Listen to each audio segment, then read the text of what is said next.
Caput mortuum. PR101. Oxyde de fer hydraté. En 2012, sur les sites archéologiques C et F du belvédère de Maastricht aux Pays-Bas, les fouilleurs de l'université de Leyde relevaient 2 traces rouges contrastant nettement sur le dépôt limoneux déposé par la Meuse 250 000 ans plus tôt. Ils découvraient ce qui semble être la plus ancienne trace de pensée symbolique humaine connue, des éclaboussures de liquide chargés en ocre, peut-être tombées au sol lors d'une opération d'ornement corporel réalisée par des néandertaliens. On retrouve également de l'ocre, cette roche ferrique composée d'argile et colorée d'hydroxyde de fer, imprégnée par Sapiens sur des coquilles et des pointes bifaciales récoltées sur le site de Blomboscave au Maroc, et vieille de 70 000 ans. Le célèbre cheval des peintures pariétales des grottes de Lascaux a été peint à l'ocre jaune il y a 18 000 ans, et des broyeurs de couleur maculée d'ocre rouge reposaient au pied des parois accueillant les superbes bisons polychromes de la grotte d'Altamira, âgés pour leur part de près de 150 siècles. Formidablement stables, les pigments naturels à base d'hydroxyde de fer ont parfois pu traverser les âges pour témoigner de leur compagnonnage précoce avec l'humanité naissante. Les ocres ne sont pas présentes dans tous les sols, et l'Antiquité a vu apparaître des pigments minéraux de synthèse aux teintes avoisinant celles de ces roches, parmi lesquels les résidus de la calcination de sulfate de fer, couleur d'un rouge brunâtre à laquelle les Romains donnèrent une appellation imagée. Caput mortuum, tête morte. Le nom macabre fit long feu, et on le retrouve sous la plume des alchimistes qualifiant l'oxyde de fer calciné, matière résiduelle tapissant le fond des corps nus, après que les opérations de distillation sèche qu'ils pratiquaient alors en aient extrait tous les composés volatiles, assimilés à des esprits. L'anthropomorphisme régnant sur la pensée de l'époque, cette poudre, dont on ne pouvait plus rien tirer, était perçue comme une tête que la vie aurait abandonnée. Caput mortuum. Répertorié PR101 et nommé oxyde de fer rouge de synthèse, dans notre Color Index contemporain, le caput mortuum est une couleur aux nuances variées qui a reçu bien des noms au cours de l'histoire. Ainsi, les colcotards de vitriol, rouge d'Angleterre, rouge artificiel, rouge de Venise, violet ou rouge de Mars, que l'on a pu et pouvons toujours trouver sur des palettes de peintres, ne sont issus que d'un seul et même pigment. Bien que plutôt terne et mat, le coût modique, la disponibilité et la solidité des oxydes de fer entraînent un usage constant de ces derniers, tant dans les pratiques artistiques que dans les revêtements industriels ou le bâtiment. La production de pigments ne représente qu'une infime portion de l'usage des 1500 millions de tonnes de fer produits par extraction minière chaque année.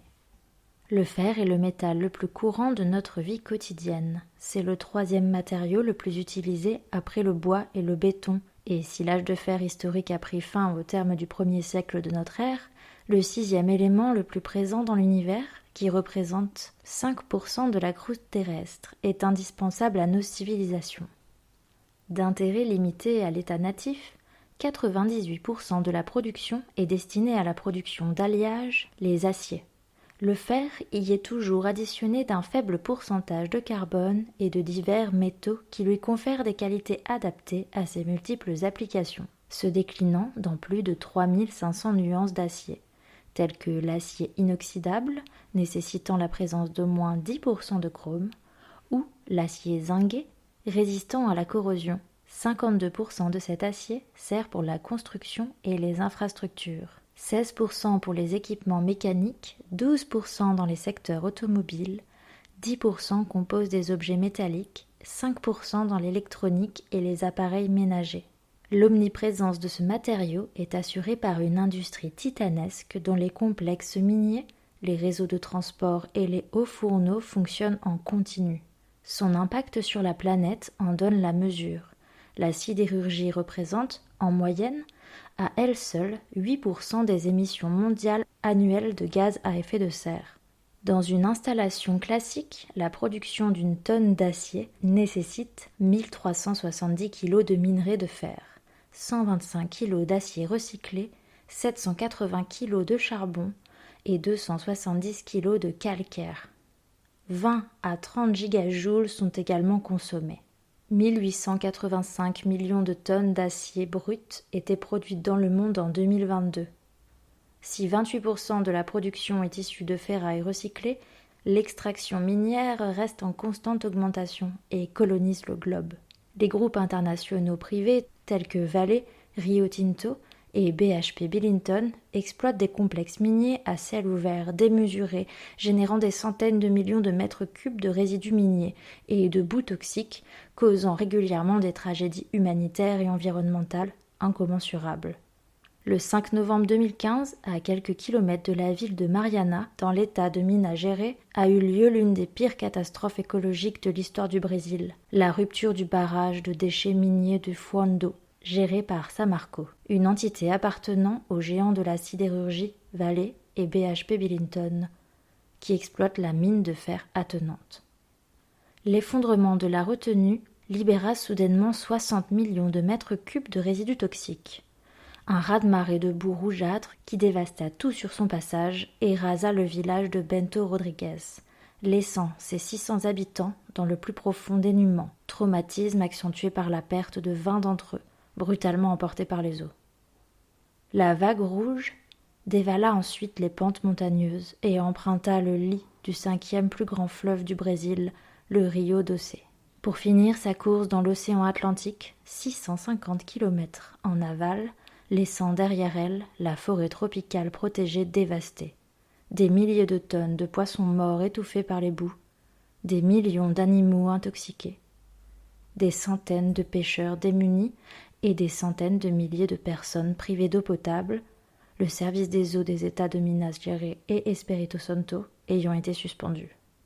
Lors des 10 années précédentes, 4 accidents du même type s'étaient produits sans que la législation sur l'exploitation minière ne soit revue, alors qu'un rapport de l'ONU estimait que 40 des 740 barrages miniers brésiliens présentaient des risques.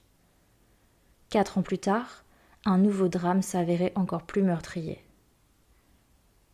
Le 25 janvier 2019, à environ 125 km de Mariana, le barrage de Brumadinho céda, libérant à son tour 11 millions de mètres cubes de déchets issus de la mine de Corrego do Ferro, propriété du groupe brésilien, leader mondial de l'extraction du minerai de fer, Vale.